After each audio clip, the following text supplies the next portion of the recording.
Naku, nakalimutan ko na naman. Ilang beses niyo po bang sinasabi yan sa isang araw?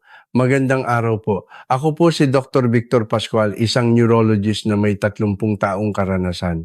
Kamakailan lang dumating si Lola Elena Santos, 72 taong gulang. Doktor, nakasalubong ko po ang manugang ko sa palengke, pero hindi ko maalala ang pangalan niya kaya nilagpasan ko na lang siya. 20 taon na kaming magkasama sa isang bahay. Ngunit nakakagulat na noong bumalik ang lola matapos gawin ang 1 minutong ehersisyo na itinuro ko sa loob ng 3 linggo, siya ay tuluyan ng nagbago.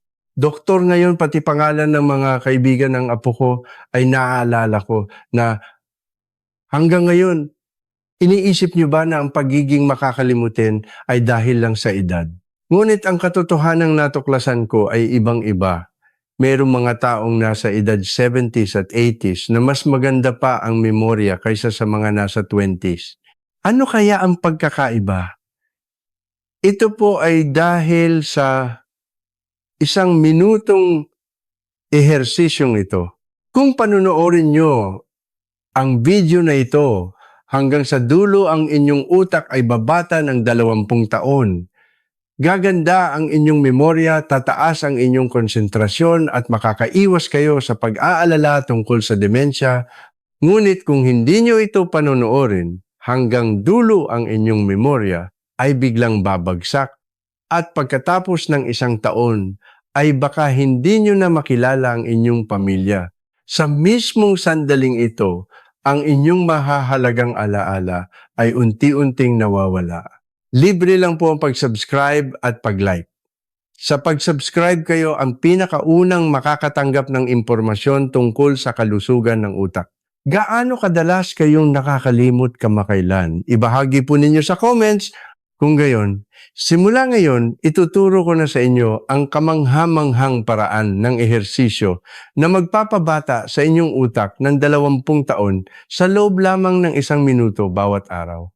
Paano kaya bumuti ng ganong kabilis ang kalagayan ni Lola Elena? Sa totoo lang, sa simula ay talagang seryoso ang kanyang kalagayan. Tulad ng karamihan sa mga nakatatanda, hindi niya nabibigyan ng anumang stimulation ng kanyang utak. Sa loob ng 30 taon na, pagtingin sa mga pasyente, meron akong isang kamanghamanghang natuklasan. Merong mga lugar sa ating katawan na parang mga switch na gumigising sa ating utak. Ngunit 95% ng mga tao ay hindi alam kung nasaan ang mga switch na ito. Kahit 1 minuto lang sa isang araw na i-stimulate ang mga ito, ang inyong utak ay tuluyang magbabago. Mahirap pong paniwalaan, ngunit mayroong 5 ehersisyo na 1 minuto lamang ang kailangan sa isang araw. Ang mga ehersisyong ito ay ginigising ang iba't ibang bahagi ng utak. Pinili ko po at inihanda ang mga pinaka-epektibong paraan na itinuro ko sa aking mga pasyente sa loob ng 3 taon. Lalo na ang integrated exercise na babanggitin ko sa Team 1 ay talagang kamangha-mangha. Sa paraang ito, maaari nating pabatahin ang edad ng ating utak ng 20 taon.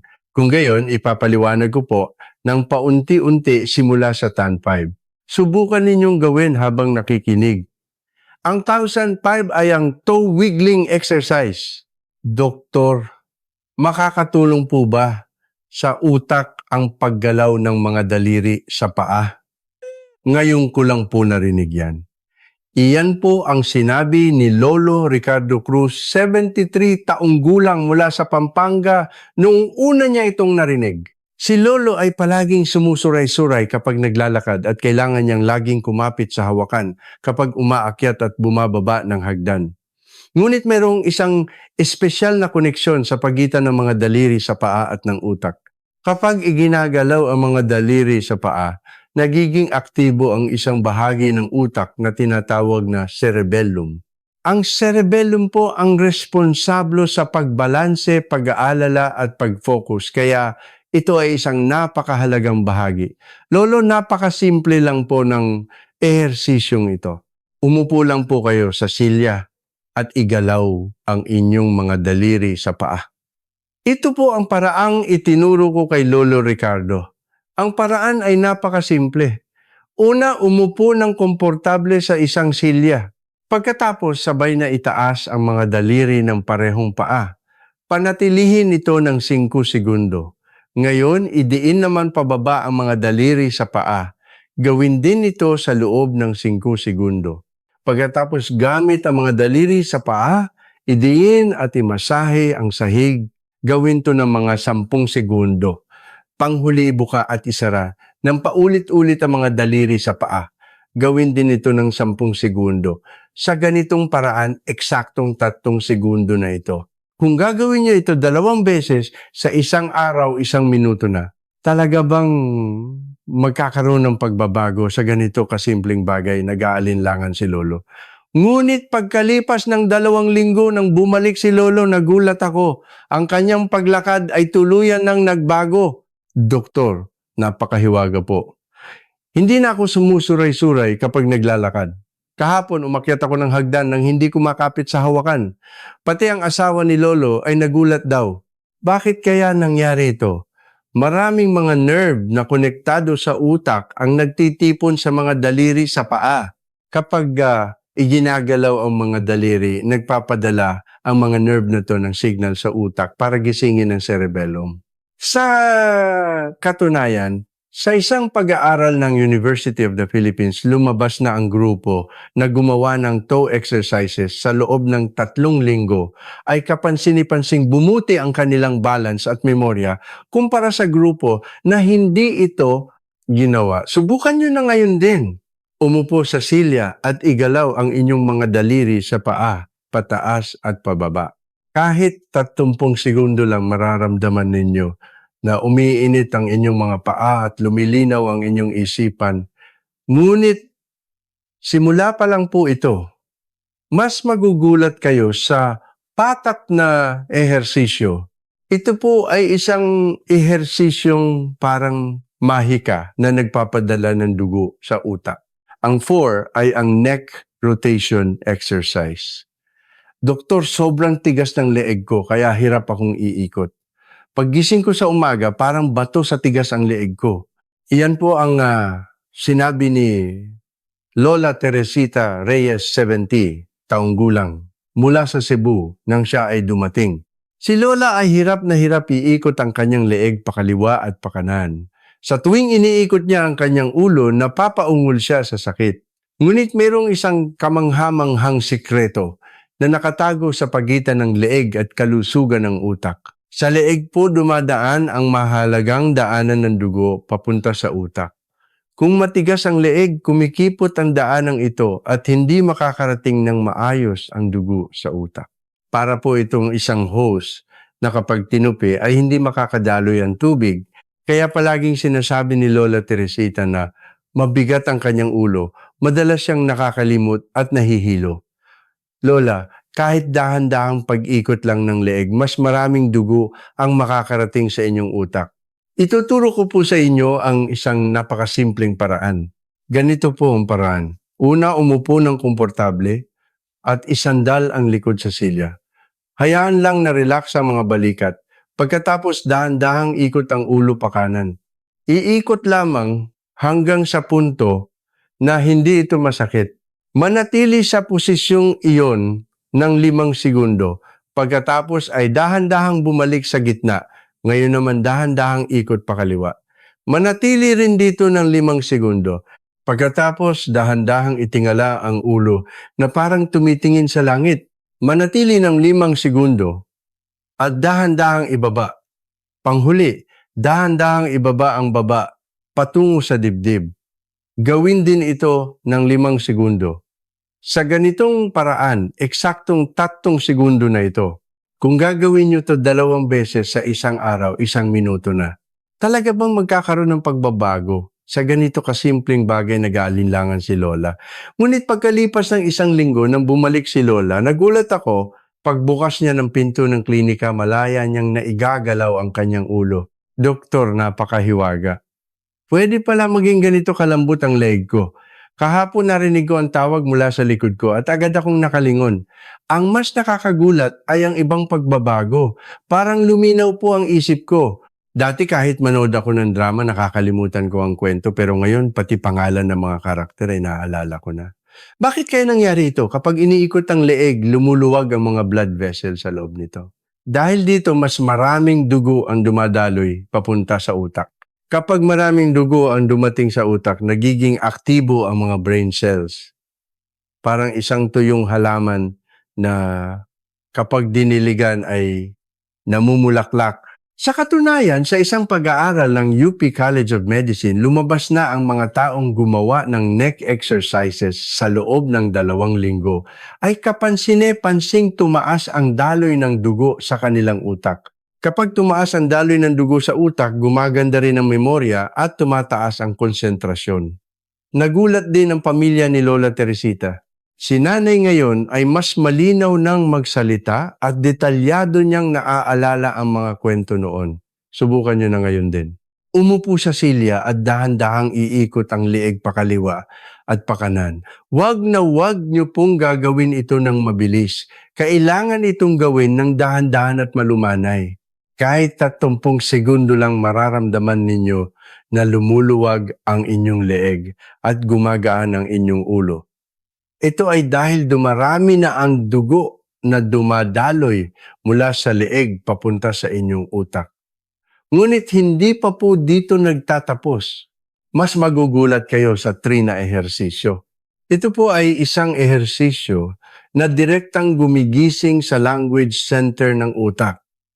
Ang pagsasalita, pag-alala at pag-iisip ay sabay-sabay nabubuti sa mahiwagang ehersisyong ito.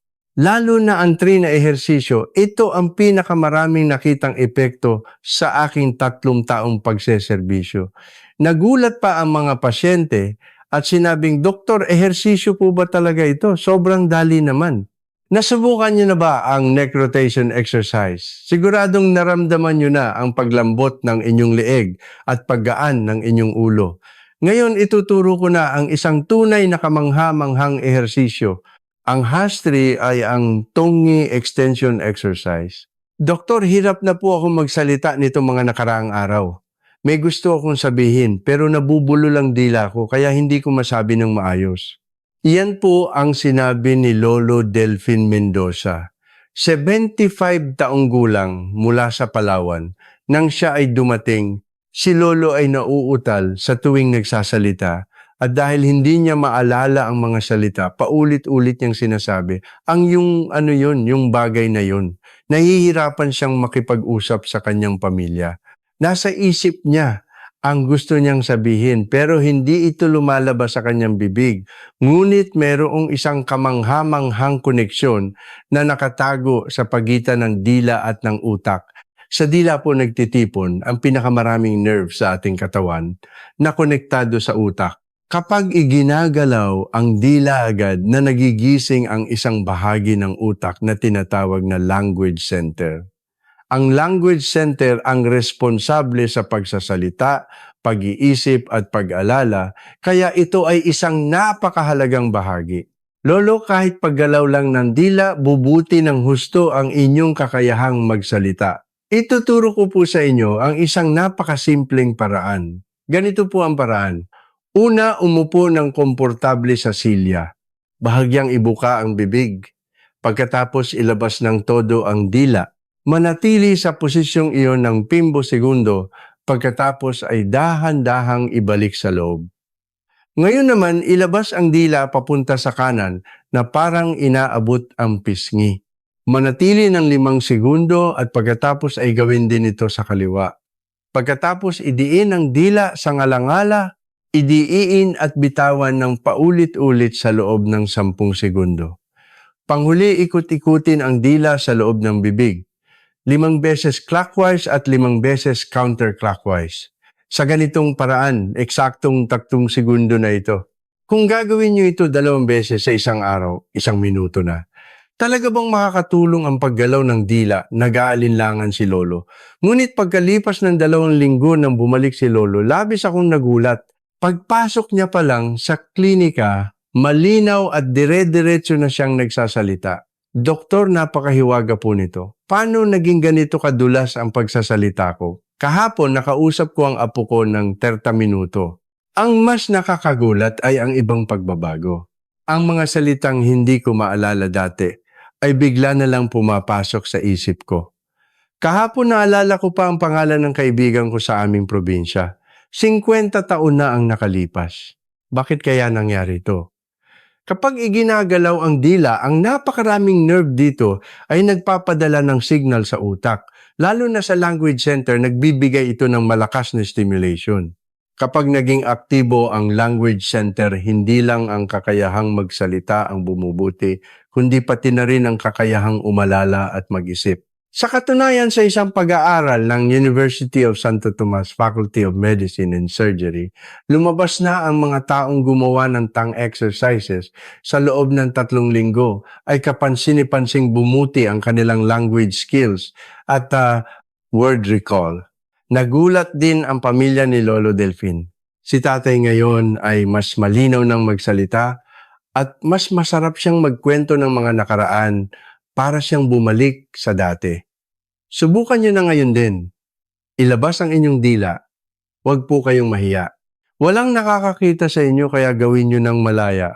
Kahit 30 segundo lang mararamdaman ninyo na lumalamig ang inyong bibig at lumilinaw ang inyong isipan. No? Ito ay dahil nagiging aktibo na ang signal mula sa dila papunta sa utak.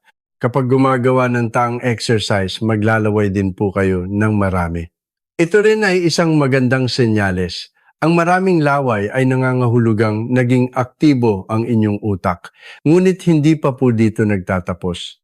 Mas magiging kahanga-hanga ang 2 na ehersisyo. Ito po ay isang ehersisyo na gumigising sa balance center ng utak.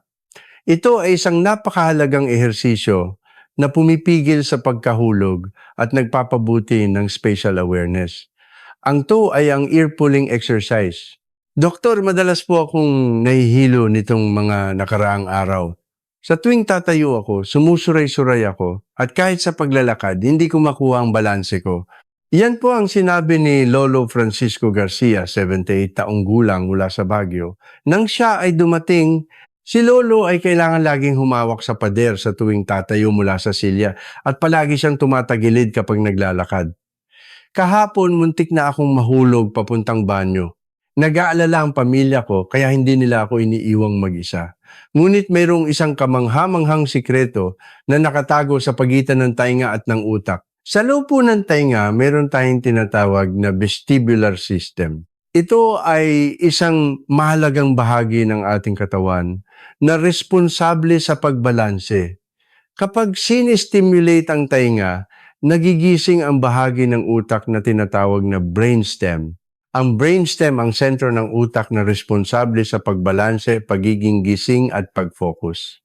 Lolo, kahit dahan-dahang paghawak lang sa tainga, bubuti ng husto ang inyong balance. Ituturo ko po sa inyo ang isang napakasimpleng paraan. Ganito po ang paraan. Una, umupo ng komportable sa silya. Dahan-dahang hawakan ang mga tainga gamit ang 2 kamay. Pagkatapos dahan-dahang hilahin ang tainga pataas. Hilahin ito ng 5 segundo at pagkatapos ay bitawan. Ngayon naman, dahan-dahang hilahin ang tainga patagilid. Gawin din ito ng 5 segundo. Pagkatapos dahan-dahang hilahin ang tainga pababa. Gawin din ito ng 5 segundo. Panghuli, masahihin ang tainga ng paikot. 5 beses clockwise at 5 beses counterclockwise. Sa ganitong paraan, eksaktong 30 segundo na ito. Kung gagawin nyo ito 2 beses sa isang araw, 1 minuto na. Talaga bang makakatulong ang paghawak sa tainga? Nag-aalinlangan si Lolo. Ngunit pagkalipas ng 1 linggo nang bumalik si Lolo, labis akong nagulat. Mag-isa siyang pumasok sa klinika ng may kumpiyansa. Doktor, napakahiwaga. Halos nawala na po ang pagkahilo ko. Kahapon umakyat ako ng hagdan ng mag-isa. Ang mas nakakagulat ay ang ibang pagbabago. Parang luminaw po talaga ang isip ko. Dati kahit ang tunog ng TV ay hindi ko masyadong marinig pero ngayon naririnig ko na ang lahat ng balita. Bakit kaya nangyari ito? Kapag minamasahe ang tainga, nagiging aktibo ang vestibular system sa loob nito. Dahil dito, nagpapadala ito ng signal sa brainstem at nagigising ang buong utak. Kapag naging aktibo ang brainstem, hindi lang ang balance ang bumubuti, kundi pati na rin ang pandinig, konsentrasyon at memorya. Sa katunayan, sa isang pag-aaral ng St. Luke's Medical Center, lumabas na ang mga taong gumawa ng ear massage sa loob ng 2 linggo ay kapansin-pansing bumuti ang kanilang balance at pandinig. Nagulat din ang pamilya ni Lolo Francisco. Si tatay ngayon ay nakakalakad ng mag-isa at mas nakakarinig na siya kapag nag-uusap kami. Parang bumata po talaga siya. Subukan nyo na ngayon din.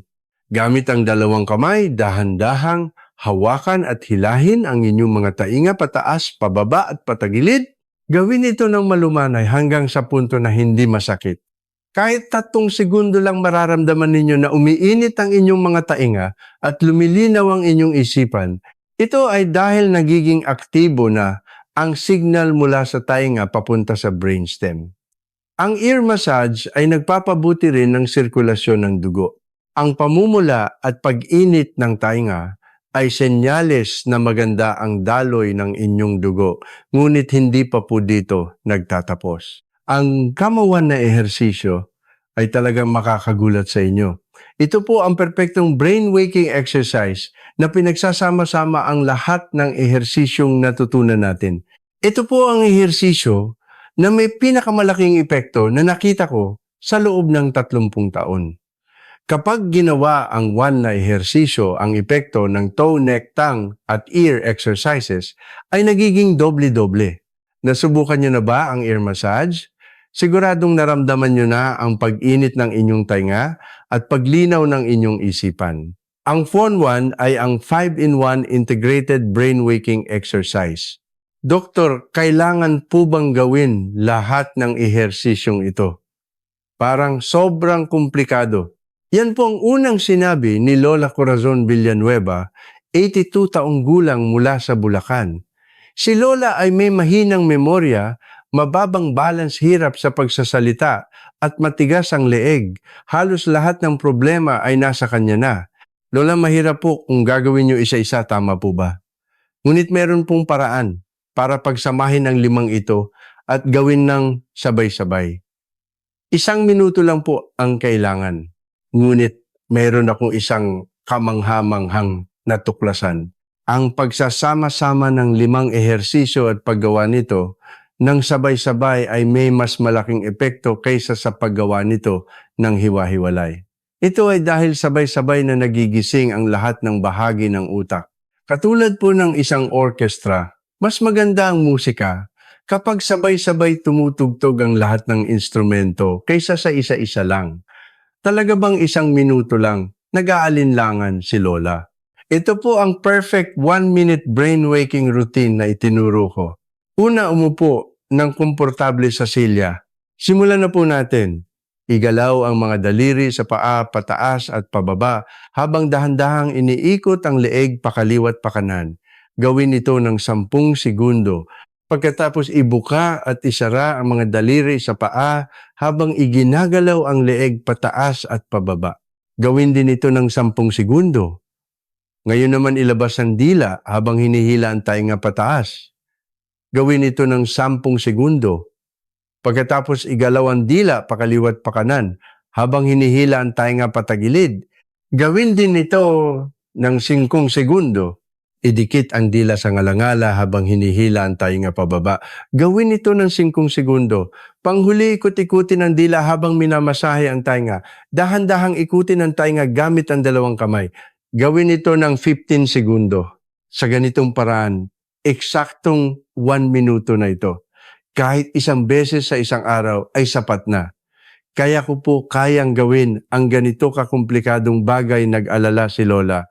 Ngunit pagkalipas ng 3 linggo nang bumalik si Lola, labis akong nagulat. Masigla siyang pumasok sa klinika. Doktor, para pong isang himala. Pwede pala maging ganito kalinaw ang isip ko. Kahapon naalala ko ang numero ng telepono ng kaibigan ko. 40 taon na ang nakalipas. Meron pang mas kamangha-manghang mga pagbabago. Hindi na ako sumusuray-suray kapag naglalakad. Malinaw na rin ang pagsasalita ko at malaya ko nang naigagalaw ang leeg ko. Pakiramdam ko bumata ako ng 20 taon. Bakit kaya nangyari ang ganitong himala? Kapag ginagawa ang 5 ehersisyo, nang sabay-sabay nagigising ang lahat ng bahagi ng utak. Ang cerebrum, brainstem at language center ay sabay-sabay na nagiging aktibo. Dahil dito bumubuti ang sirkulasyon ng dugo sa buong utak at mas nagiging maganda ang komunikasyon ng mga brain cells sa isa't isa. Sa katunayan, ayon sa pag-aaral ng Harvard Medical School, ang grupo na gumawa ng integrated brain exercises ay mas bumuti ang kanilang brain function kumpara sa grupo na gumawa ng mga ehersisyo ng hiwa-hiwalay. Nagulat din ang pamilya ni Lola Corazon. Subukan nyo na ngayon din. Sa simula, maaaring mahirapan kayo. Kung gayon, dahan-dahan ninyong sundan isa-isa. Huwag ninyong piliting maging perpekto basta't igalaw ninyo ang katawan ng komportable. Kahit 1 minuto lang mararamdaman ninyo na umiinit ang buong katawan at lumilinaw ang inyong isipan. Ito ay dahil ang buong utak ninyo ay nagigising. Kung gagawin niyo ang ehersisyong ito araw-araw, makakaranas kayo ng kamangha-manghang pagbabago sa loob ng 3 linggo. Ang inyong memorya, balance, kakayahang magsalita at konsentrasyon ay sabay-sabay na bubuti, hindi pa puhuli para sa inyong utak. Kahit sa edad na 90, kaya pa rin gumawa ng mga bagong brain cells. Ang mahalaga ay ang pagbibigay ng tamang stimulation. Nasubukan nyo na ba ang integrated brain exercise? Siguradong naramdaman nyo na ang pag-init ng inyong buong katawan at paglinaw ng inyong isipan. Ngunit may mga sikreto para mas mapalakas pa ng ilang beses ang epekto ng ehersisyong ito. Una, ituturo ko ang 3 sikreto para sa mas mabilis na epekto. Ang unang sikreto ay uminom ng 1 basong tubig bago mag-ehersisyo. 80% ng ating utak ay tubig. Kapag uminom ng tubig bago mag-ehersisyo, mas magiging epektibo ito. Ang pangalawang sikreto ay ang paghinga ng malalim habang nag-ehersisyo. Dahan-dahang huminga, papasok sa ilong at dahan-dahang ilabas sa bibig. Mas maraming oxygen ang makakarating sa utak at mas magiging aktibo ito. Ang pangatlong sikreto ay magpatugtog ng paboritong mahinang musika habang nag-ehersisyo. Mas magiging masaya ang utak at mas tataas ang epekto ng ehersisyo. Ngunit may mga bagay din po kayong dapat ingatan. May mga pagkakamali na hindi dapat gawin. Ang una ay ang paggawa nito ng masyadong mabilis. Si Aling Anita David, 69 taong gulang mula sa Quezon City, ay nagsabing, "Doktor, hindi po ba mas epektibo kapag mabilis at tinapos niya ang ehersisyo sa loob lamang ng 30 segundo? Ngunit kung ganito, maaari kayong mahilo. Ang brain exercise ay dapat gawin ng dahan-dahan at malumanay. Kapag minadali, magugulat ang utak at maaaring bumaba pa ang function nito. Ang pangalawang pagkakamali ay ang paggawa hanggang sa sumakit. May mga nag-iisip na hindi po ba mas epektibo kapag mas masakit? Ngunit ito po ay isang mapanganib na kaisipan. Kung masyadong malakas ang paghila sa leeg o tainga, maaari kayong masaktan. Gawin lamang hanggang sa punto na komportable. Kapag masakit, itigil agad. Ang pangatlong pagkakamali ay ang paggawa ng hindi regular. Maraming nagtatanong, hindi po ba pwedeng gawin lang kapag naalala, ngunit gusto ng utak ang regular na stimulation? Pinakamainam na gawin ito sa parehong oras araw-araw. Magtakda ng oras kung sa umaga pagkagising o sa gabi. Marami pong nagtatanong, kailan po mararamdaman ang pagbabago? Ang unang pagbabago ay mararamdaman ninyo sa loob ng 3 araw. Lilinaw ang inyong isipan at masasarap ang inyong tulog. Pagkatapos ng 1 linggo, bubuti ang inyong balance at magiging mas malinaw ang inyong pagsasalita. Pagkatapos ng 2 linggo, kapansin-pansing bubuti ang inyong memorya. Pagkatapos ng 3 linggo, sasabihin ng inyong pamilya, talagang nagbago ka na. Ngunit ang pinakamahalaga sa lahat ay ang pagiging consistent. Kahit 1 minuto lang kailangan itong gawin araw-araw. Panghuli, meron akong isang napakahalagang sasabihin. No? Ang ehersisyong ito ay hindi lamang para sa pagpapabuti ng memorya. Ang buong buhay ninyo ay magbabago. Magkakaroon kayo ng kumpiyansa, dadalas ang pakikipag-usap sa pamilya, at higit sa lahat, babalik ang pakiramdam na bata pa ako. Ang oras na kasama ko kayo ngayon ay napakahalaga. Naaalala niyo pa ba si Lola Elena na nabanggit ko sa simula?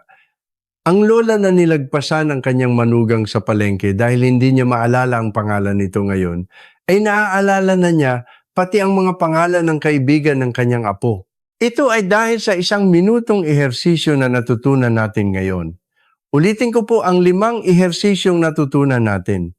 Ang toe wiggling exercise para gisingin ang cerebellum, ang neck rotation para padaluyin ang dugo sa utak, ang toe extension para i-activate ang language center, ang ear pulling para gisingin ang brainstem, at panghuli ang integrated brain exercise na pinagsasama-sama ang lahat ng ito. 1 minuto lang po sa isang araw ay sapat na.